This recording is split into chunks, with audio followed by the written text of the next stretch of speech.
Welcome to Dreaming the Light. I'm Joanna, your guide on this transformative dream journey. In this podcast, we will explore the world of dreams, sleep, and rest, uncovering their remarkable healing potential, even in the most challenging times. Discover practical tools to navigate nightmares, anxiety, and trauma-related sleep issues, as we embark together on a quest to unlock the healing power of your dreams.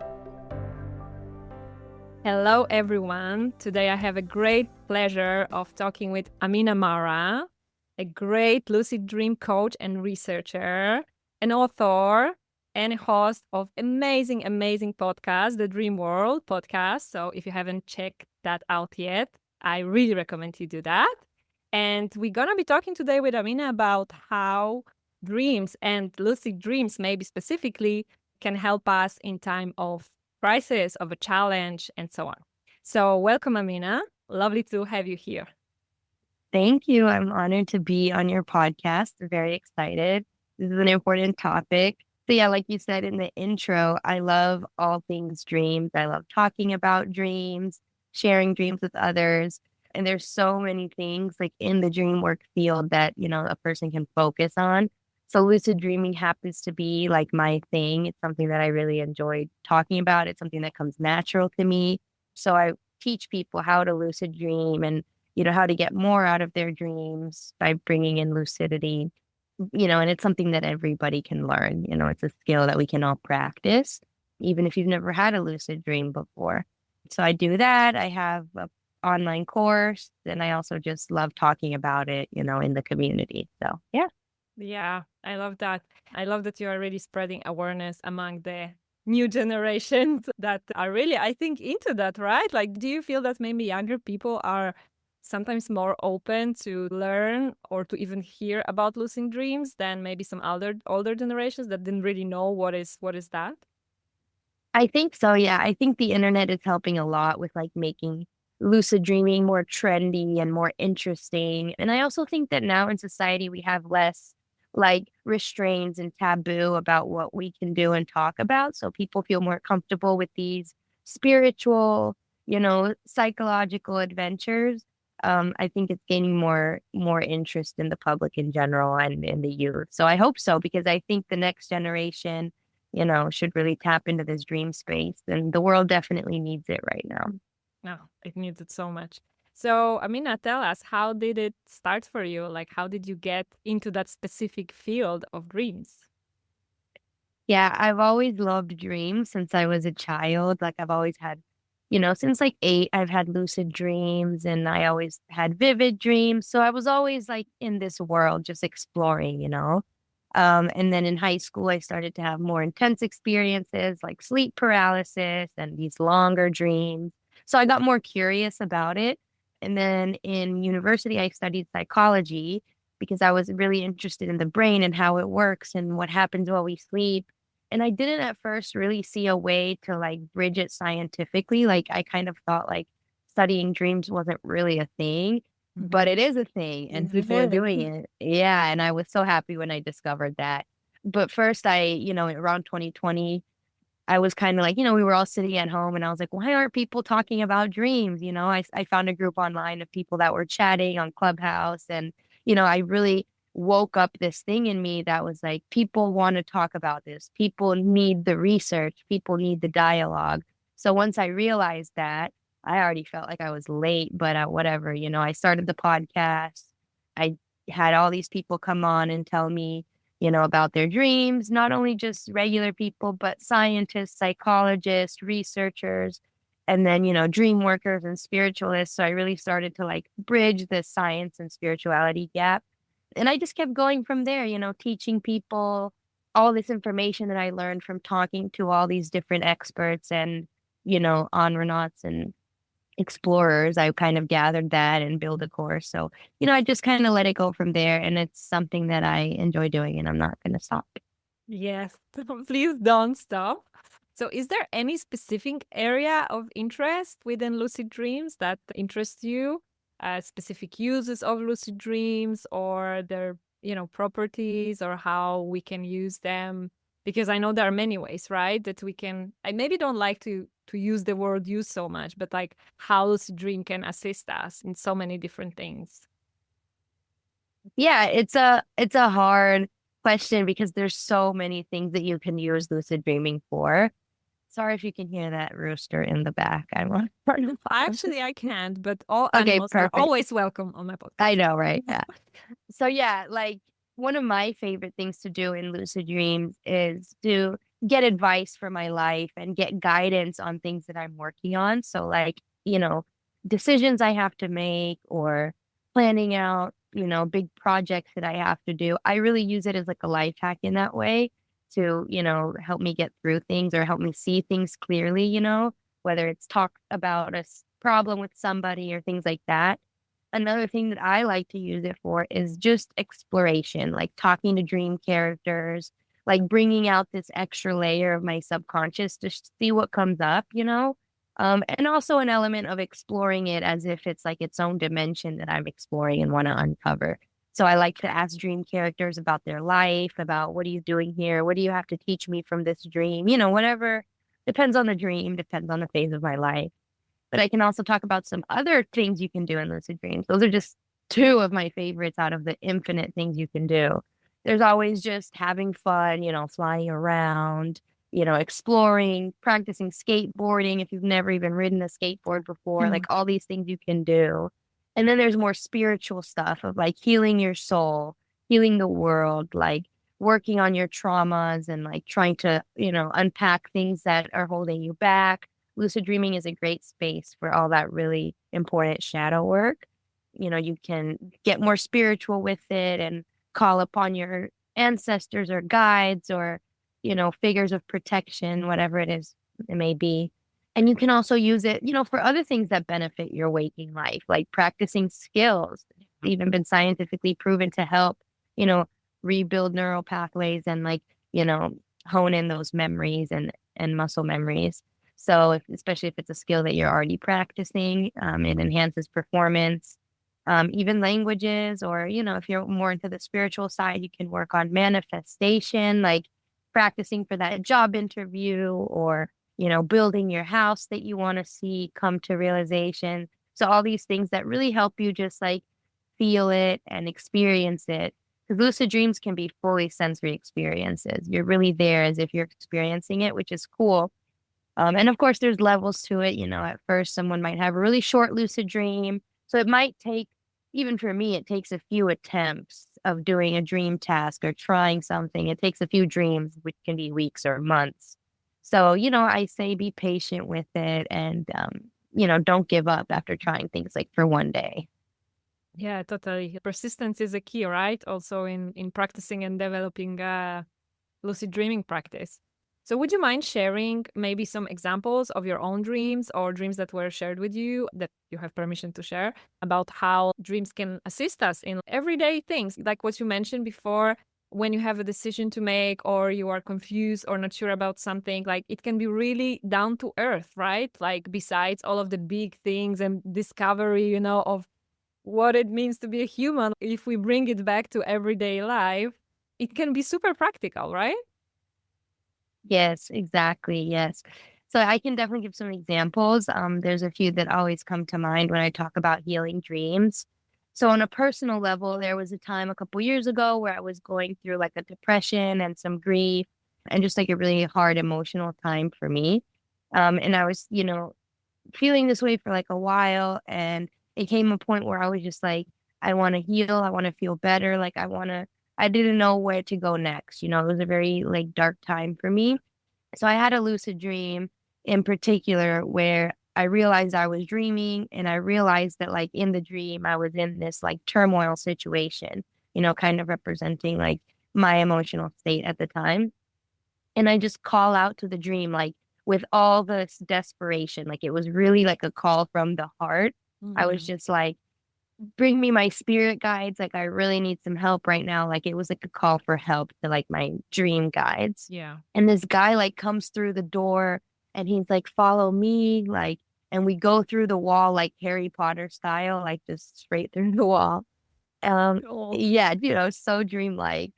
And then there's like this like figure with like this Indian garments on, like this traditional, like beautiful energy figure. She's like female presenting. And she's like, I've been waiting for you. I've been looking for you till you come call me. And, I'm explaining to her, like, I really don't want to feel this way anymore. Like, I want to overcome this, whatever. Yeah. And she like grabs my hands and then we start spinning. And then the scene is like, it's like out of a movie, like this magical forest music. It's Wow. like this magical scene. I can't even describe it into words how beautiful it was. Like it feels so unfair to the experience. But and you can imagine. But anyway, we're going through this, like this music is playing and it's like this really ethereal experience. I don't even see the spirit guide anymore. I just have my hands out and I'm spinning in this like void, and it's giving like fairy forest vibes. And what was interesting about it though is that she was like shooting this loving energy through my hands, and I could like feel it pulsating through my body, and like I was one with this forest, and like it was this energy that was just coming through me. And again, like I just can't even describe its full potential. But after that, she started to let go, and I was feeling her let go. And I was like, no, like, I don't want to disconnect from this source of love. I felt Mm. a little moment of, you know, anxiety there, but I woke up from it still feeling this like radiating, like warm energy, physically in my body. And then, of course, as soon as I woke up from that, I just felt like a weight had been lifted off of me. Like I was healed, literally, because I felt better. Like the grief that I was carrying was just gone. And it feels crazy to say one day and another. Of course, there was still work to do and, things to apply, lessons to apply. But I really felt lifted, like I could have a fresh start of healing. So I always say that that dream and that spirit guide literally healed me that day, because from one day to the next, I felt completely better. Wow. That's really incredible. And I can so relate to this feeling like you can't really put into words. Like we try to put into words, into language, those experiences sometimes, and it's so hard because they are beyond words, right? This is what I feel when I sometimes try to experience something that happened to me or I felt in the dream. It's like our language becomes some limited, I feel. But it Yeah. sounds like incredible, beautiful experience. And I think like dreaming and lucid dreaming and experiences that we can have, a wonderful thing about it is that we don't need to take other person words, for granted, because we can experience it ourselves and see for ourselves. And I am like a huge advocate for people really experiencing and coming to their own conclusion and living by their own truth, what they do believe or not believe. And I feel that immersing yourself in the dream space, it's such a beautiful place to do that, because you do it yourself, for yourself, by yourself, basically. And what you can feel or transform. And I feel that once you have at least one experience like that, something that you just described, or something even much less, magical, but still something significant for you, like it takes one time to something to shift in the beliefs. I see it with many people, right? That many times there is like this skepticism. It's like, yeah, but it's like, it's not real, or it doesn't really matter. It was just a dream, my favorite, not favorite sentence, like it was just a dream. But then when it happens to you, suddenly you see like, oh, maybe there is something, to it. Maybe there is something beyond, us just processing memories and emotions in a dream. And it can go much, much farther than that. Yeah, definitely. I think everybody should experience a lucid dream at least once, because I've noticed that too, where they just get it. It's so hard to explain to somebody that has never had a lucid dream. But yeah, it's a very non-dogmatic way of saying like you are your own guide. You can explore this for yourself. We can all do it. So I love that. Yeah, that's really beautiful. And maybe, this dream and this experience sounds so powerful and like so big. So maybe for a person that just starting, and they are not out there that much yet, would you have like maybe some advice or examples, like something maybe a bit simpler, that the person can do when they enter the lucid dream space that could help them with a problem, with an issue, with a dilemma they have? Yeah, definitely. Even before you get to lucid dreaming, I'm sure you talk about, dream work a lot too, but you can always focus on your non-lucid dreams first, like set the intention for Yeah. what you want to dream about. And that's good, good practice for lucid dreaming too. But it's good to really think about like what you want to do in the dream, because once you do get lucid, it can be a very short period of time. So it's good to already have in your mind like what you want to do in the dream, like how you want to carry out this dream goal. So, I always say start with dream journaling and setting intentions. That's kind of basic for lucid dreaming. So if you're already there and you're already in the lucid dream, it's good to kind of take a second, to observe the dream, take it in, like really feel your hands or your surroundings so you can like ground yourself into the dream. If you already feel stable in the dream, it's really convenient at this point to already have your dream plan in the back of your mind. Like if you've been thinking about it for days or months or however long, because, a couple times I'll get lucid and I will not even remember at all what my intention was. It just won't even cross my mind, which is okay. That's why I say it can take many attempts, you know. But if you do happen to think of your dream plan, give it a creative attempt. Maybe you'll try something and the dream has a mind of its own and does something different, or you try to open a door and it doesn't work, or you try to talk to a dream character and they just stare back at you. Like these things happen, the dream kind of has its weird little mind. So part of it is like trying to creatively explore the dream in different ways, and also knowing like when to just observe and when to act. So, it's not that there's rules, but you just flow with the dream and see what it gives you. So it takes a little bit of trial and error and patience for sure. I would really love you to talk a little bit about this, when to act and when to observe, because I feel that there is also some misconceptions about what really lucid dream is and the control we have or do not have over everything that happens in a lucid dream. Would you like to share a little bit about that? Yes, yes, good point. So the definition of lucid is the awareness. So if you are in a dream and you know that you're dreaming, that's the awareness and you're lucid. This is a spectrum, so it's kind of hard to define for some people, because you can be like kind of lucid where you're like, oh, is this a dream? I'm not sure. Or you're aware that it's a dream, but you're not Yeah. convinced. And then you can be like, I'm fully lucid. I know this is a dream and I'm here. This is so cool. But maybe you can't control the dream. Maybe you're just going with the dream narrative, but you know that it's a Yeah. dream. That's still lucid. Some people think that lucid dreaming means full control, but control is a different skill. So on that same spectrum, maybe you're fully lucid and you have full control and you can change the color of the sky and you can, whatever, change the dream scene. That's full control as well. So dream control takes practice. Like, once you're a lucid dreamer, you can improve on your dream control and lengthen the dream. It's all these different factors that make up a lucid dream, right? How vivid it is, how long it is, how much control you have, Yeah. all these extra add-ons, but the lucidity itself is the awareness of the dream state. So some misconceptions that people say, with the internet, there's always people saying like, don't do this, don't tell people you're dreaming, don't go through mirrors, don't look in whatever, all these rules and things. I don't want people to like, be scared of those or let that influence your beliefs, because it will influence like how you approach the dream, because there's no rules in that way. We have our own space to explore. When I say like know when to explore and know when to observe, it's based on your own dream experience. If you're getting frustrated with the dream and it's not doing what you want, that's a good time to take a step back and just become a conscious observer and see what messages the dream is trying to bring you. Because sometimes when we're lucid, we get so excited with our ego and exerting our ego and doing what we want on the dream and making the dream do what we want. But sometimes the dream has a message for us, and we miss out on that when we don't like take a step back and look at it. And I think the same applies to waking life too. Like, are we lucid in the moment, observing the love from the world? Or are we just like focused on a million different things, trying to do what we want? So that waking life awareness really translates into dream awareness.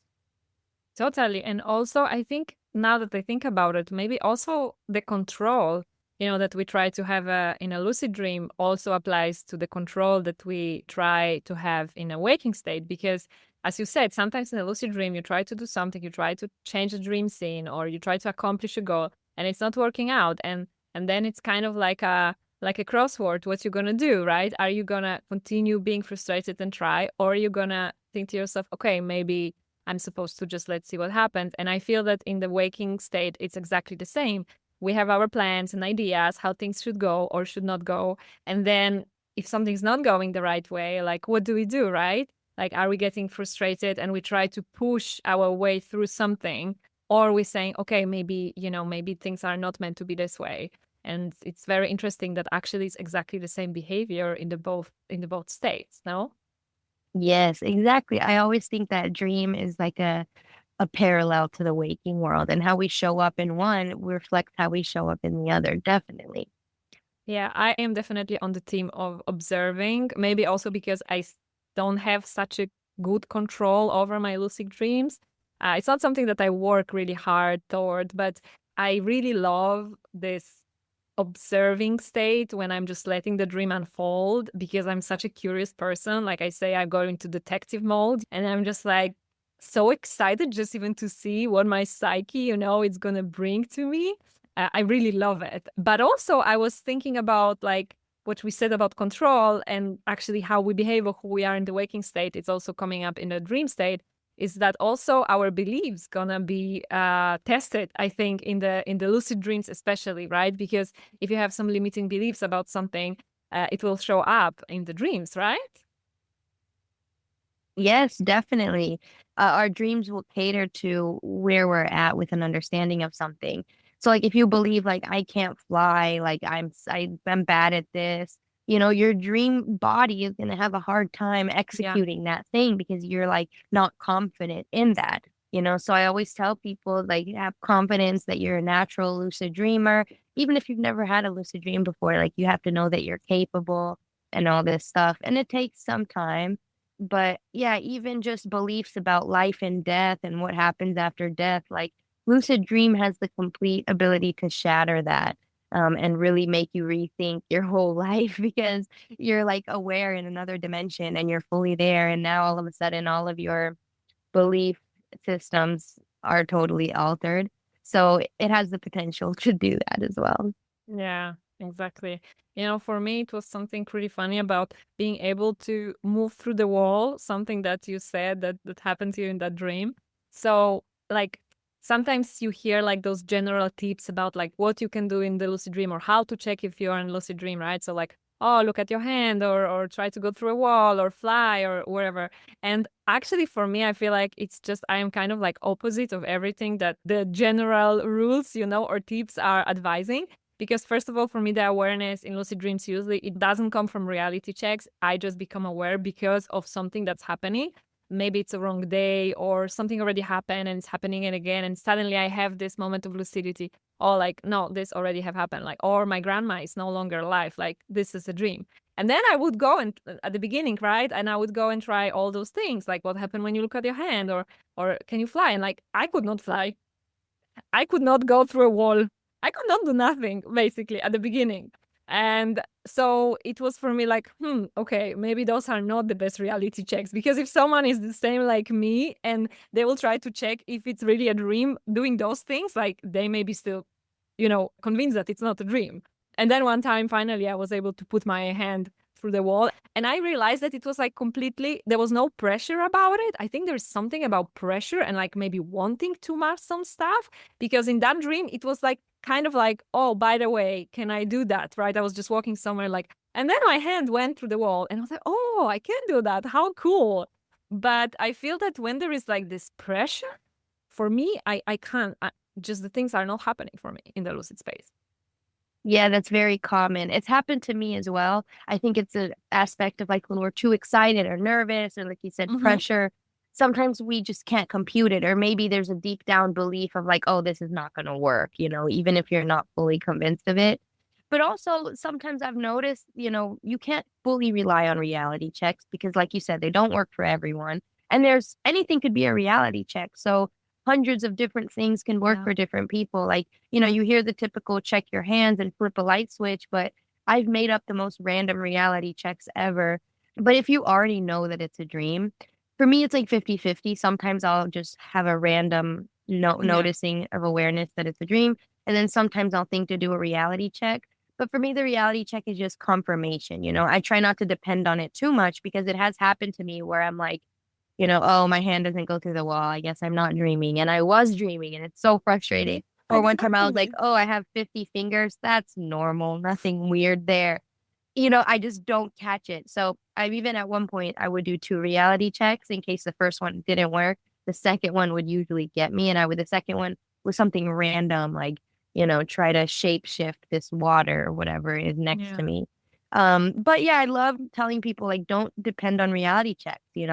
If anything, one thing I like to do is I just assume that it's a dream. Just get in a habit of assuming it's a dream because in the waking world, like, okay, not much harm. It's obviously not a dream, but I'll just assume so anyway. And then in the dream, I'll assume that it's a dream and I'll be correct. So that works for some people. But you have to really find what works for you. Lucid dreaming is about trial and error because some tips might be totally useless to you. Yeah, that's such a good advice.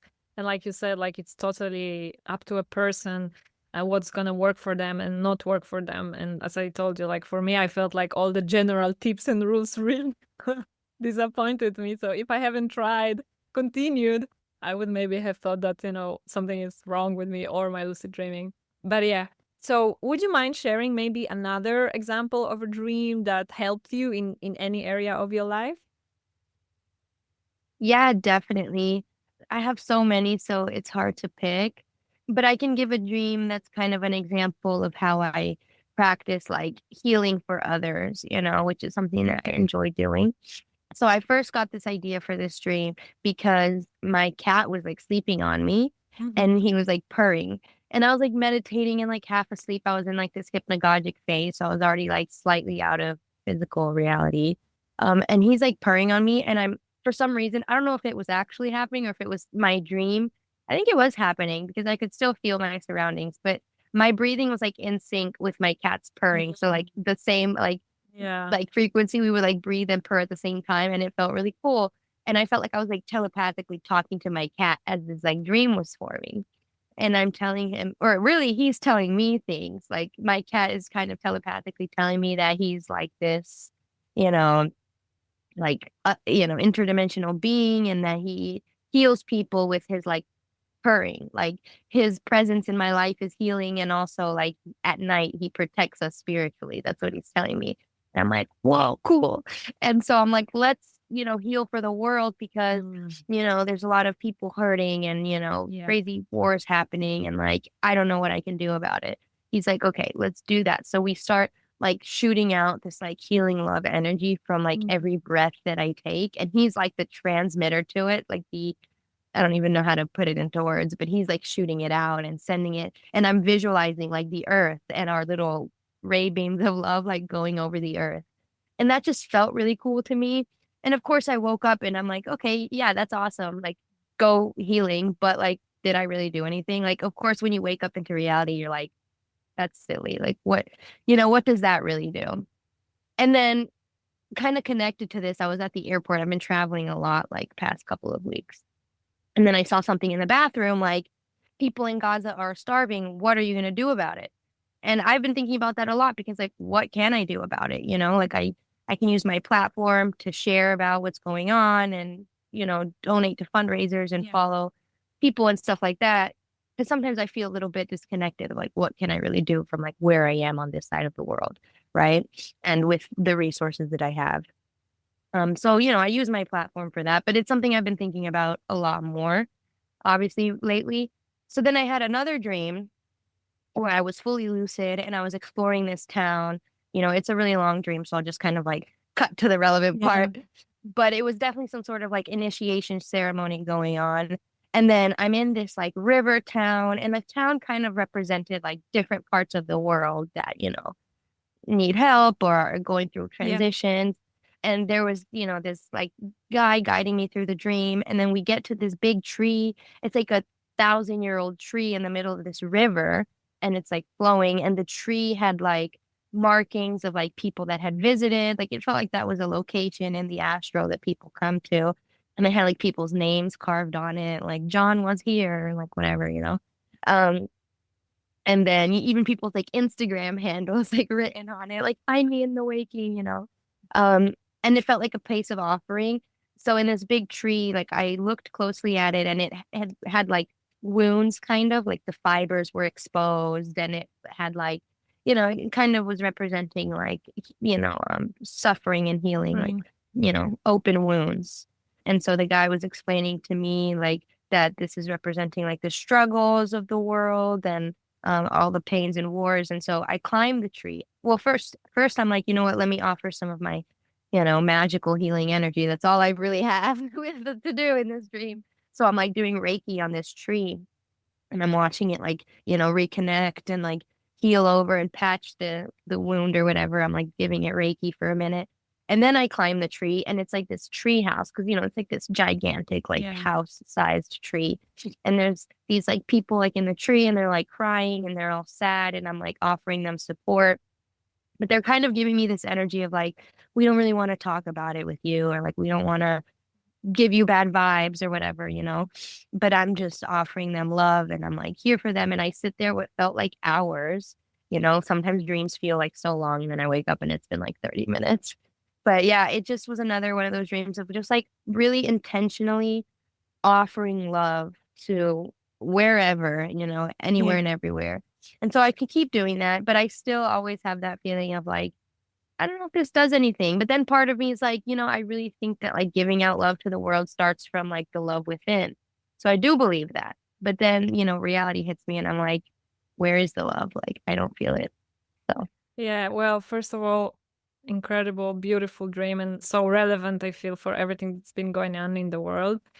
Needed more than ever, I would say, probably. But about this doubt, right? Like, is it really doing anything, or am I imagining is it only happening in the astral plane or dream space and not really, it doesn't really affect our waking state? I mean, first of all, I know that there was some research about magnetic fields of people that transmit certain energy and how far this field can go. And yes, maybe that's not exactly about the dreaming, the energy, and so on, but I do believe we will get there as well. And there will be more and more research, and people like you, Amina, are going to make it happen. I'm sure of that. And second thing is that, yeah, maybe it's not something that can be proven, right? And for someone that loves science, I also really love science, and I love to be able to prove to people that something is working or not. But at the end of the day, like, I really do connect to this, to my heart, to how I feel. And do I believe that it is making something, that this is affecting something? And that's like my anchor point, because it's like with everything in life, right? That it is also shown that our beliefs do matter. So if I do believe that this is healing for me and for others, so be it, right? And if someone wants to tell me like you can't prove it, oh well, but what's the alternative, right? So not to do it and just feel completely hopeless, and yeah, I don't know what the alternative is. yeah, exactly. That's how I feel. The belief makes a big difference and like really shapes our world. So, yeah, there's no harm in trying. That's what I have to do. That's my strength. This is the platform I have. So that's what I'm going to use to give out love to the world. For somebody else, it might be different, but dream healing, I've noticed for myself on an individual level that it literally helped me. So, I don't see why it couldn't help the community too, even people around me, like I help dream for people that are sick, my friends and family. It's like a form of prayer. So Yeah, if we all believe in prayer, like dreams, similar ways. exactly. And also, if we're only even looking at the, again, down to earth ripple effect, right? So, okay, maybe you don't know if it making changing something on the world scale, but like you wake up feeling better. And when you feel better, you are a better person. And I always say that like you need to think better and dream better, because then you become the best version of yourself. When you're tired, exhausted, with nightmares, unprocessed stuff, you're not going to be the best version of yourself.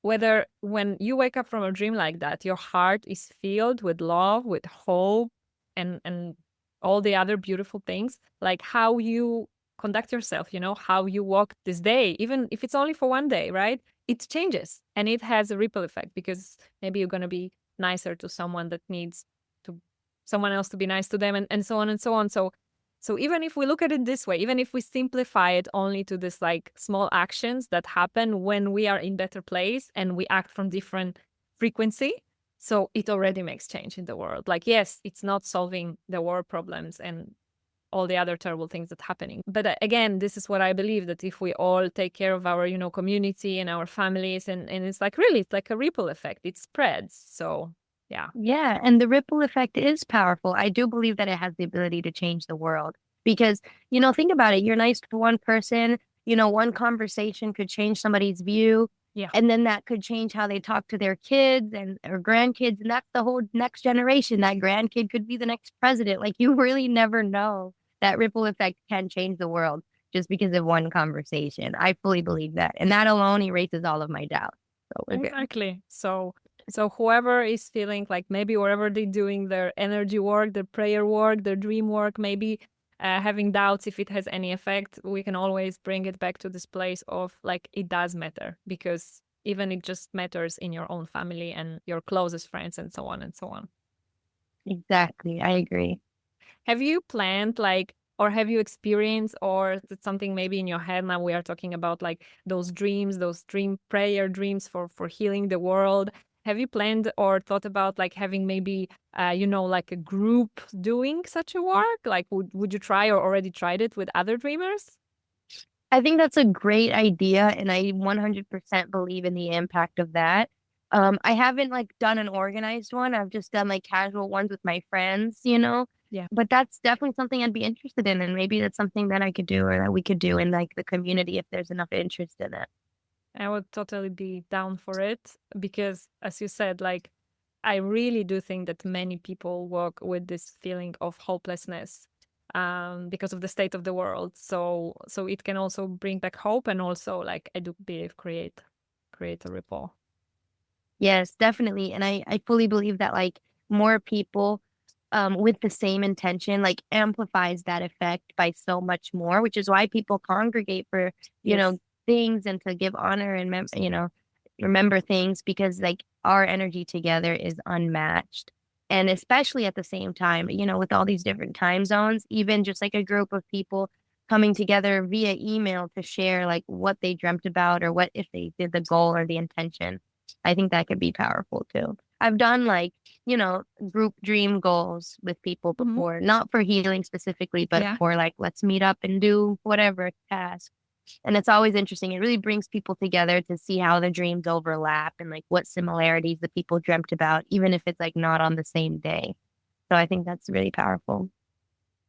Yeah, and also that reminds me that I think you were also some time ago, and I couldn't join. I'm not sure if it happened. You were organizing like some kind of dream telepathy events. Am I remember correctly, or I'm confusing something?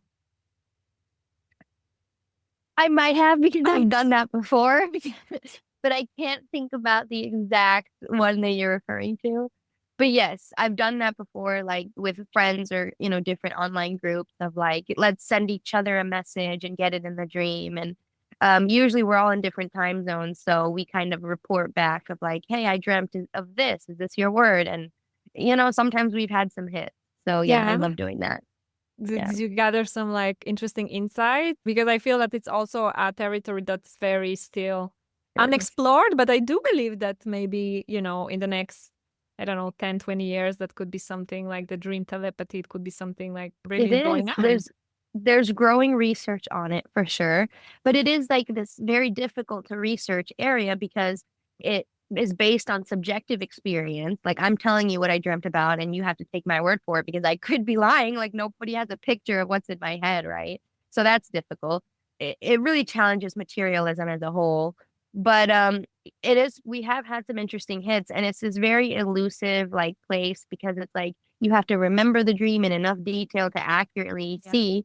And then you have to, control all these variables, to really make it reliable and able to be reproduced. So science is already difficult as it is. But, in the casual attempts that my friends and I have done, it'll always be like super close hits, but not perfect.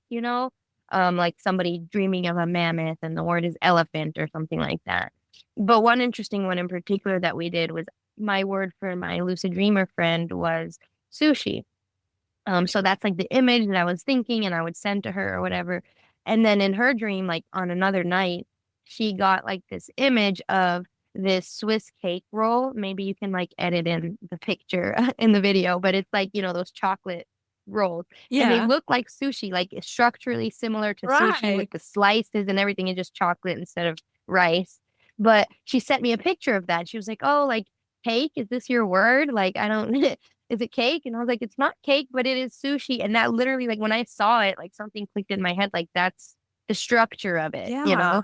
And it's like this broken telephone interdimensionally where, like, the message gets blurred a little bit because the dreamer interprets it, you know, and then maybe they were lucid, so they remember more, but maybe they weren't lucid, so it gets a little blurry or it changes, you know?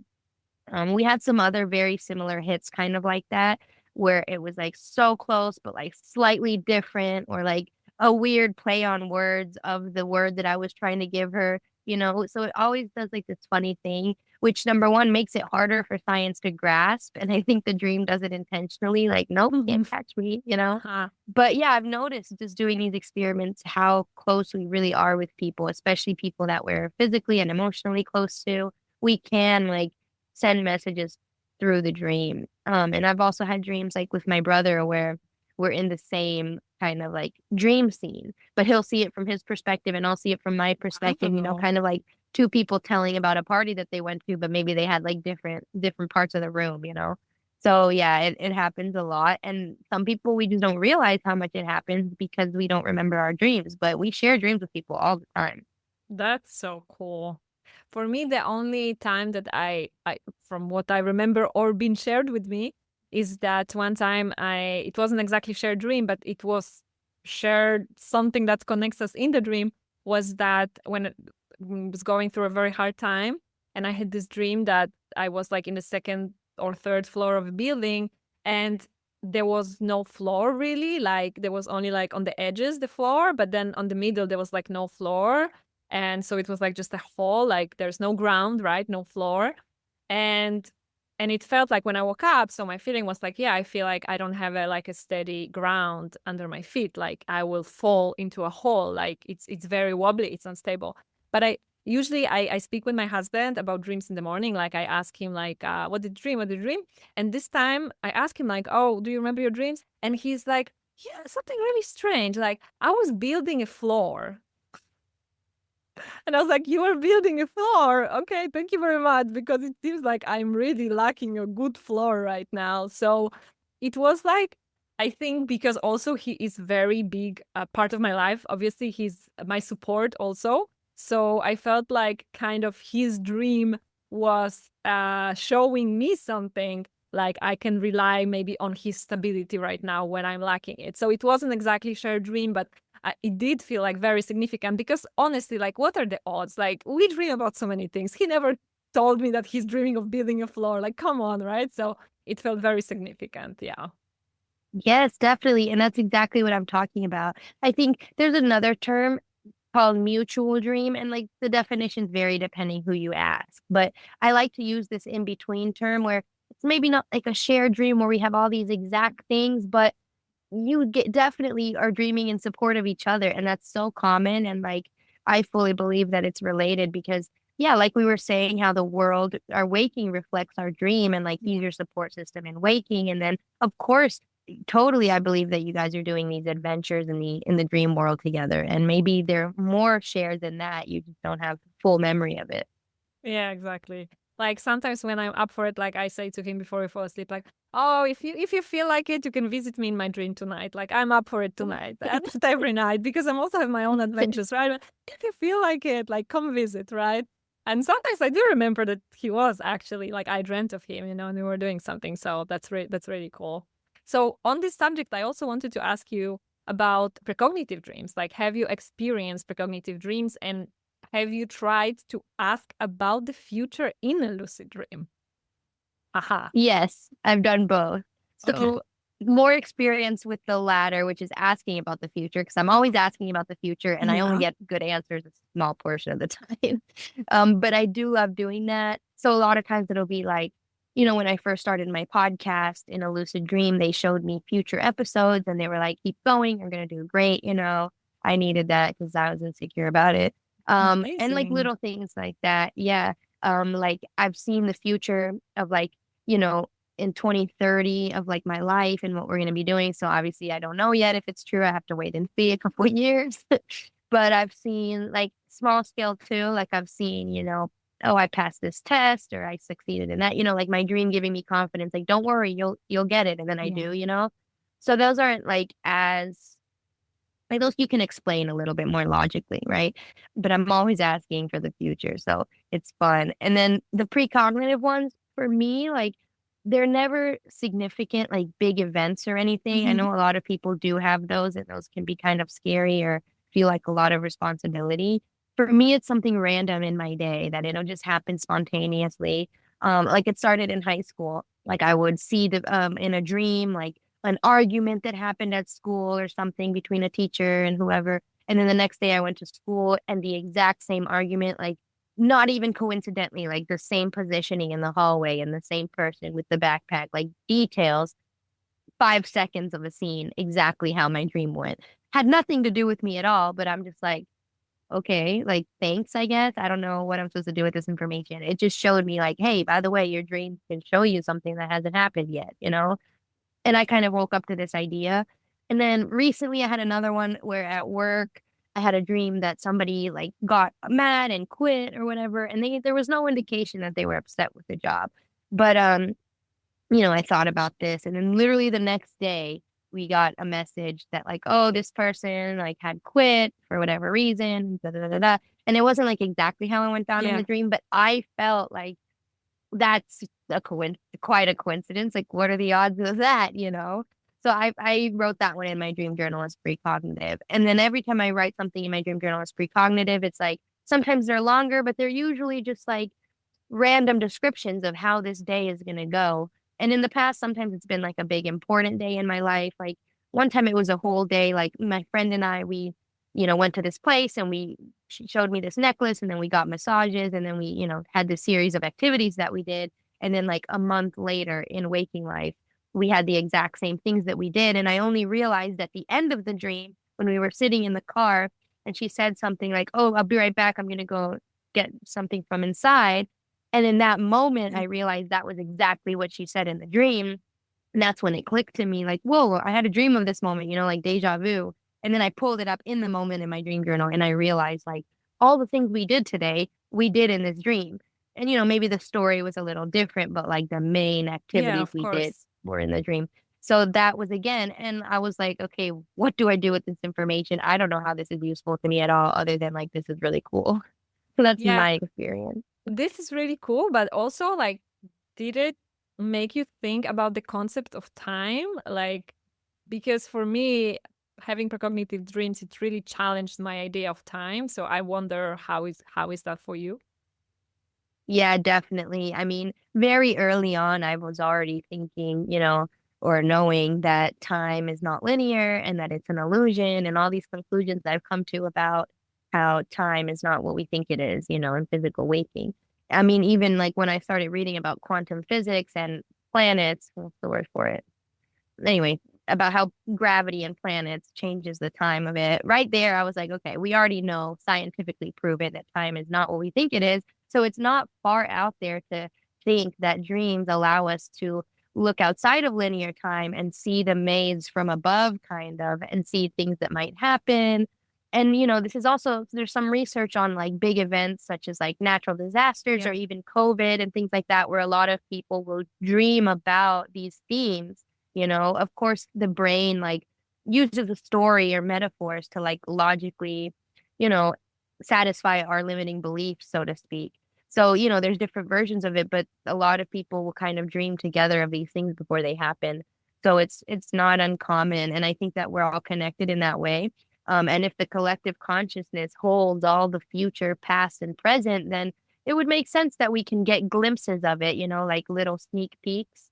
And then we have to come back in and figure out how we're gonna apply that information. I don't think that we're supposed to stop something or save somebody. I don't think it's that much responsibility. I think that it's just a knowing so we can emotionally prepare and realize like our connection to each other.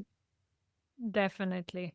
And I also think that because such a small percentage of people write down their dreams, like as you said, people don't know they had. I believe that everyone has a precognitive dream, but because if you don't write it down, like maybe if you didn't write down the dream with your friend, like maybe you would not remember that because we have so many things and so many things enter our awareness and our thoughts and such a busy life, right? So you wouldn't even know because sometimes, for me, even I just like go over my journal. Not every single dream I remember. Like sometimes I don't even remember that I wrote it like 2 hours later. This is so interesting. Like I wrote that. Like I don't remember anything. Right? It's completely erased. And then I say like, oh wow, I dreamt about it before it happened. So I wouldn't know otherwise. It wasn't something very, like big, as you say, like relevant, but it does happen. So I think it's the same as you said, like mutual dreams, precognitive dreams, lucid dreams, people may not even remember they had them. So if you take something from this conversation is write down your dream. Yes, exactly. That's where it all starts. You have to remember them. Or, we spend a third of our life there. Don't you want to know like what you're doing in all these adventures? Like, yeah, all these different types of dreams, like dream recall is the skill underneath it that everybody should work on. Exactly. So, Amina, for people that would like to find more about you, about your work, your programs, your ideas, your research, where should they look for you? Yeah, so the dreamworldpodcast.com is a good place to start. I have everything there, all the links to the different podcast platforms. I have some blog posts on there. I have the ultimate list of things to do on my website in a lucid dream. So if you need some inspiration of things you can do in a lucid dream, I have this long list on there. But yeah, all the social medias, you can find me there with that handle. Do you have any upcoming like courses or gatherings or something that you're planning or even ideas that you would like to execute in the future? Yes. So I actually have an online course already that anybody can sign up to. And I'm going to give you a free code for your listeners, actually, so they can join for free.